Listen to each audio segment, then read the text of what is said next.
ಈಗ ಈ ಎಂಟೈರ್ ಸ್ಟೋರಿನಲ್ಲಿ ಒಂದು ಟ್ವಿಸ್ಟ್ ಸಿಗ್ತಾ ಇದೆ. ಮೂರನೇ ಬೇಡಿಕೆ ಬಗ್ಗೆ ಕೇಂದ್ರ ಸರ್ಕಾರ ಅಷ್ಟಾಗಿ ಸ್ಪಂದಿಸ್ತಾ ಇಲ್ಲ. ಎಫ್ಐಆರ್ ಅನ್ನ ಹಿಂಪಡೆಯುವಂತ ಮಾತೇ ಇಲ್ಲ ಅನ್ನುವಂತ ಅಭಿಪ್ರಾಯವನ್ನ ಕೇಂದ್ರ ಸರ್ಕಾರ ವ್ಯಕ್ತಪಡಿಸಿದೆ. ದಾಳಿಕೋರ್ ಯಾರಿದ್ದಾರೆ ಅವರ ಬಗ್ಗೆ ತನಿಖೆ ಆಗಲೇಬೇಕು. ಏಕಾಏಕಿ ಎಫ್ಐಆರ್ ಅನ್ನ ಹಿಂಪಡೆಯುವಂತ ಮಾತೇ ಇಲ್ಲ ಅನ್ನುವಂತ ವಾದವನ್ನ ಕೇಂದ್ರ ಸರ್ಕಾರ ಸಿಜೆಪಿ ನಿಯೋಗದ ಮುಂದೆ ಇಡ್ತಾ ಇದೆ. ವಿದ್ಯಾರ್ಥಿಗಳ ಮೇಲೆ ಹಾಕಲಾಗಿರುವಂತಹ ಕೇಸನ್ನ ಹಿಂಪಡೆಯಲ್ಲ.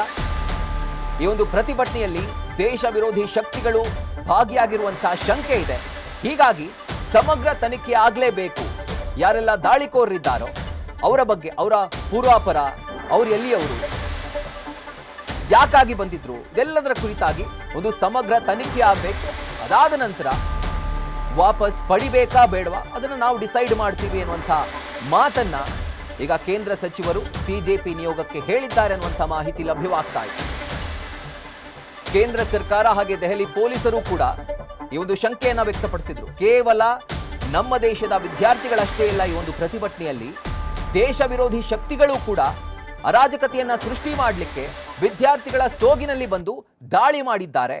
ಹೀಗಾಗಿ ಪೊಲೀಸರ ಮೇಲೆ ಯಾವ ದಾಳಿಕೋರರು ತಮ್ಮ ಅಟ್ಟಹಾಸವನ್ನ ಮೆರೆದಿದ್ರೋ ಅವರ ಮೇಲೆ ಹಾಕಲಾಗಿರುವಂತಹ ಎಫ್ಐಆರ್ ಅನ್ನ ಏಕಾಏಕಿ ಹಿಂಪಡೆಯೋದಕ್ಕೆ ಸಾಧ್ಯ ಇಲ್ಲ. ಸಮಗ್ರ ತನಿಖೆ ಆಗಬೇಕು, ನಂತರ ಯೋಚನೆ ಮಾಡ್ತೀವಿ ಅನ್ನುವಂಥ ಮಾತನ್ನ ಕೇಂದ್ರ ಸರ್ಕಾರ ಹೇಳ್ತಾ ಇದೆಯಂತೆ. ಇದ್ರ ಮಧ್ಯದಲ್ಲಿ ಸರಿ ಜುಲೈ 16ಕ್ಕೆ ರಿಸಲ್ಟ್ ಬಿಡುಗಡೆ ಮಾಡ್ತಾರೆ. ಮೇಯಿಂದ ಜುಲೈ 16 ತನಕ ಲಕ್ಷಾಂತರ ಜನ ಯಾರು ಡಾಕ್ಟರ್ ಆಗ್ಬೇಕಂತ ಇದ್ರು, ಮೆಡಿಸಿನ್ ಓದ್ಬೇಕಂತ ಇದ್ರು, ಬಿಟ್ಟು ಇಂಜಿನಿಯರಿಂಗು, BSc MSc ಸೇರ್ಕೋತಾರೆ. ಸುಮಾರು 20 ಜನ ವಿದ್ಯಾರ್ಥಿಗಳು ಆತ್ಮಹತ್ಯೆ ಮಾಡ್ಕೋತಾರೆ. ಹಲವಾರು ಜನ 25 ದಿನ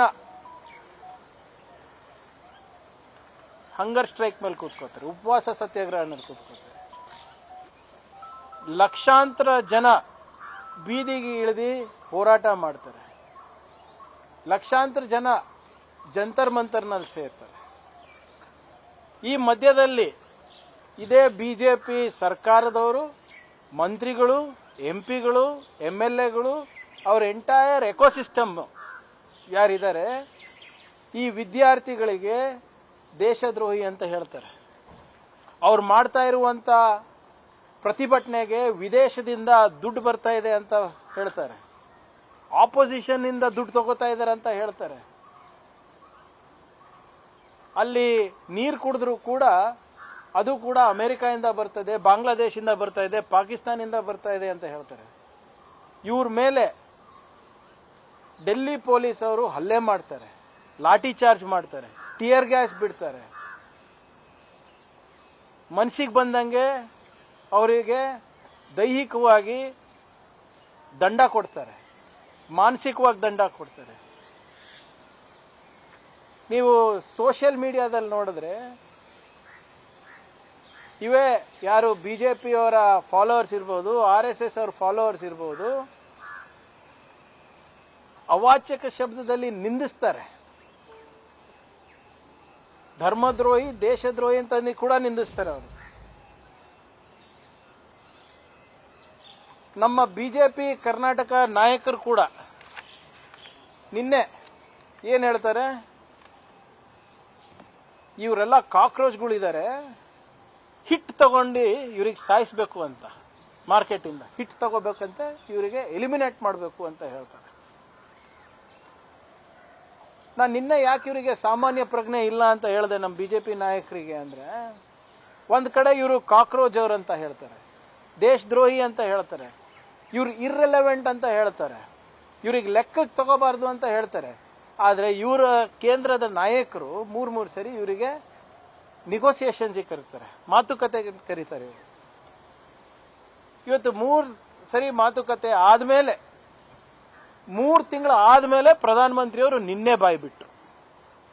ಪೇಪರ್ ಲೀಕ್ ಅಂತ ಎಲ್ಲೂ ಹೇಳಿಲ್ಲ ಅವರು, ಯುವಕರ ಬಗ್ಗೆ ಹೇಳಿದ್ರಷ್ಟೇ. 3 ತಿಂಗಳು ಬೇಕಾಗಿತ್ತ ಪ್ರಧಾನಮಂತ್ರಿಗೆ ಮಾತಾಡಕ್ಕೆ?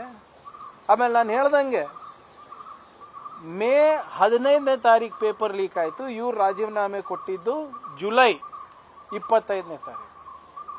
3.5 ತಿಂಗಳು ಸ್ವಾಮಿ, 3.5 ತಿಂಗಳು ನಾನು ಏನೂ ಮಾಡೇ ಇಲ್ಲ ಅಂತ ಹೇಳಿದವರು ಇವತ್ತು ರಾಜೀನಾಮೆ ಕೊಟ್ಟಿದ್ದಾರೆ. ಇವತ್ತನ ಎದ್ದಿದ್ದೀರಾ, ಬಹಳ ಸಂತೋಷ. ಆದರೆ ವಿದ್ಯಾರ್ಥಿಗಳು ಕೇಳ್ತಾ ಇರೋದು 3-4 ಬೇಡಿಕೆ ಇದೆ. ಒಂದು ರಾಜೀನಾಮೆ ಇತ್ತು, ಇನ್ನೊಂದು ಕಾಂಪನ್ಸೇಷನ್ ವಿಚಾರ ಇದೆ. ಯಾರ್ಯಾರು ಆತ್ಮಹತ್ಯೆ ಮಾಡ್ಕೊಂಡಿದ್ದಾರೆ ಅವ್ರ ಕುಟುಂಬಕ್ಕೆ ಸುಮಾರು 1 ಕೋಟಿ ರೂಪಾಯಿ ಕೊಡಬೇಕು ಅಂತ ನೀವು ಅವರು ನಿನ್ನೆ ಮಾತುಕತೆ ಆಗಿದೆ. ಅದನ್ನೂ ಕೂಡ ಹೇಳಿಲ್ಲ ಪ್ರಧಾನಮಂತ್ರಿ ಅವರು, ನಾನು ಮಾಡ್ತೀನಿ ಅಂತ ಹೇಳಿಲ್ಲ ಇನ್ನು. ಮತ್ತು ಎಲ್ಲ FIRs ಕೂಡ ವಿಡ್ರಾ ಮಾಡ್ಕೋಬೇಕು ಅಂತ. ಮತ್ತು ನಾನು ಧರ್ಮೇಂದ್ರ ಪ್ರಧಾನ್ ಅವರ ರಾಜೀನಾಮೆ ಪತ್ರವನ್ನು ಓದಿದೆ. ತಾವು ಓದಿದಿರೋ ಇಲ್ಲೋ ಗೊತ್ತಿಲ್ಲ, ಈಗ ಹಿಂದಿನಲ್ಲಿದೆ, ಕಷ್ಟಪಟ್ಟು ನಾನು ಓದಿದೆ. ಈಗ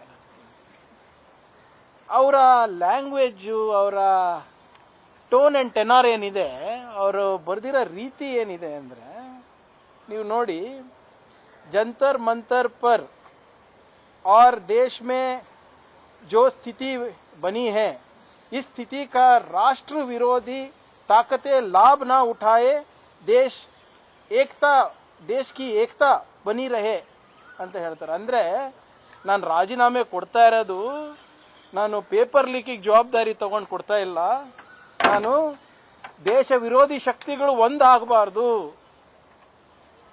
ಅವರಿಗೆ ಅಡ್ವಾಂಟೇಜ್ ಆಗುತ್ತೆ, ನಾನು ರಾಜೀನಾಮೆ ಕೊಟ್ಟಿಲ್ಲ, ಅದಕ್ಕೆ ನಿಮ್ಮ ಮೇಲೆ ಉಪಕಾರ ಮಾಡಿ ನಾನು ರಾಜೀನಾಮೆ ಕೊಡ್ತಾ ಇದ್ದೀನಿ ಅಂದ್ಬಿಟ್ಟು ಅವ್ರು ಇಲ್ಲಿ ಉಲ್ಲೇಖಿಸ್ತಾ ಇದ್ದಾರೆ. ಏನರ್ಥ ಇದು? ಎಲ್ಲಾನ ಒಂದು ಕಡೆ ನನ್ನ ಕಡೆಯಿಂದ ತಪ್ಪಾಗಿದೆ, ನಾನು ಜವಾಬ್ದಾರಿ ತಗೊಳ್ತಾ ಇದ್ದೀನಿ. ಪೇಪರ್ ಲೀಕ್ ಬಗ್ಗೆ ಎಲ್ಲೂ ಕೂಡ ಇಲ್ಲಿ ಪ್ರಸ್ತಾವನೆ ಇಲ್ಲ. To ensure anti national forces don't take advantage, I am resigning ಅಂತ ಹೇಳ್ತಾರೆ.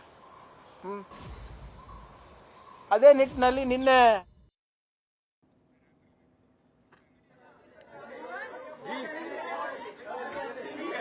ನೀವು ದೃಶ್ಯಗಳಲ್ಲಿ ಗಮನಿಸ್ತಾ ಇದ್ದೀರಿ, CJPಯ ನಿಯೋಗ ಕಾನ್ಸ್ಟಿಟ್ಯೂಷನ್ ಕ್ಲಬ್ಗೆ ಎಂಟ್ರಿ ಕೊಡುವಂತಹ ಸಂದರ್ಭದಲ್ಲಿ ಅಲ್ಲಿ ಜಯ ಸಾಧಿಸಿರುವಂತಹ ಒಂದು ಧಾಟಿಯಲ್ಲಿ ಮುಷ್ಟಿಯನ್ನ ಮಾಡಿ CJP ವಕ್ತಾರರಾದಂತಹ ಸೌರಭ್ ದಾಸ್ ಹಾಗೆ ರಂಕಾ ವಿಜಯದ ಮುಷ್ಟಿಯನ್ನ ಮಾಡಿ ಮಾಧ್ಯಮಗಳತ್ತ ಅದನ್ನ ಪ್ರದರ್ಶನ ಮಾಡಿ ನಂತರ ಕಾನ್ಸ್ಟಿಟ್ಯೂಷನ್ ಕ್ಲಬ್ಗೆ ಎಂಟ್ರಿಯನ್ನ ಕೊಡ್ತಾರೆ. ಇನ್ನೊಂದು ಕಡೆ ಒಂದು ಮಹತ್ವದ ಮಾತುಕತೆ, 3ನೇ ಸುತ್ತಿನ ಸಂಧಾನದ ಮಾತುಕತೆ ನಡೀತಾ ಇದೆ ಕೇಂದ್ರ ಸರ್ಕಾರದ ನಡುವೆ ಹಾಗೆ CJP ನಿಯೋಗದ ನಡುವೆ. ಅದರ ಒಂದು ಎಕ್ಸ್ಕ್ಲೂಸಿವ್ ಫೋಟೋವನ್ನ ಗಮನಿಸ್ತಾ ಇದ್ದೀರಿ. ಈಗಾಗಲೇ ಚರ್ಚೆ ಆಗ್ತಾ ಇದೆ. CJPಯ ಡಿಮ್ಯಾಂಡ್ ಏನು, ಬಾಕಿ ಇರುವಂತಹ 2 ಬೇಡಿಕೆಗಳನ್ನ ಈಡೇರಿಸಬೇಕು, ಬರೀ ಬಾಯಿ ಮಾತಲ್ಲಿ ಹೇಳುವಂಥದ್ದಲ್ಲ, ಲಿಖಿತ ರೂಪದಲ್ಲಿ ನಮಗೆ ಇನ್ ರೈಟಿಂಗ್ ಬೇಕು ಕೇಂದ್ರ ಸರ್ಕಾರದ ಕಡೆಯಿಂದ ಅನ್ನುವಂಥ ಡಿಮ್ಯಾಂಡ್ ಅನ್ನು ಇಟ್ಟಿದ್ದಾರೆ. ಆ 2 ಬೇಡಿಕೆಗಳೇನಿದ್ದಾವೆ, ಒಂದು ಆತ್ಮಹತ್ಯೆ ಮಾಡಿಕೊಂಡು ಮೃತಪಟ್ಟಿರುವಂತಹ ನೀಟ್ ಅಭ್ಯರ್ಥಿಗಳ ಕುಟುಂಬಗಳಿಗೆ ಕಾಂಪನ್ಸೇಷನ್ ಕೊಡಬೇಕು, ತಲಾ 1 ಕೋಟಿ ರೂಪಾಯಿ ಅನ್ನುವಂಥ ಒಂದು ಬೇಡಿಕೆ. ಇನ್ನೊಂದು, ಈ ಒಂದು ಪ್ರಕರಣದಲ್ಲಿ ದಾಖಲಾಗಿರುವಂತಹ, ಅಂದರೆ ವಿದ್ಯಾರ್ಥಿಗಳ ಮೇಲೆ ದಾಖಲಾಗಿರುವಂತಹ, ಪ್ರತಿಭಟನಾಕಾರರ ಮೇಲೆ ದಾಖಲಾಗಿರುವಂತಹ FIR ಅನ್ನ ಹಿಂಪಡಿಬೇಕು, ರದ್ದು ಮಾಡಬೇಕು ಅನ್ನುವಂಥದ್ದು. ಆದರೆ ಕೇಂದ್ರ ಸರ್ಕಾರ ಬಹುಶಃ ಈ ಪರಿಹಾರಕ್ಕೆ ಸಂಬಂಧಪಟ್ಟಂತೆ ಏನು ಬೇಡಿಕೆ ಇದೆ ಅದನ್ನ ಈಡೇರಿಸಲಿಕ್ಕೆ ಒಪ್ಕೊಳ್ಬಹುದು. ಆದರೆ FIR ವಿಷಯಕ್ಕೆ ಸಂಬಂಧಪಟ್ಟಂತೆ ತನ್ನ ನಿಲುವನ್ನ ಸ್ಪಷ್ಟಪಡಿಸಿದೆ.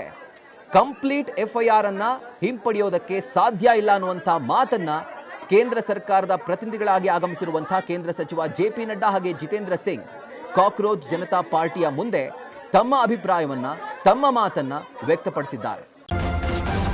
ನ್ಯೂಸ್ ಫಸ್ಟ್, ನಿರ್ಭೀತಿಯಿಂದ ನಿಮ್ಮ ಪರವಾಗಿ.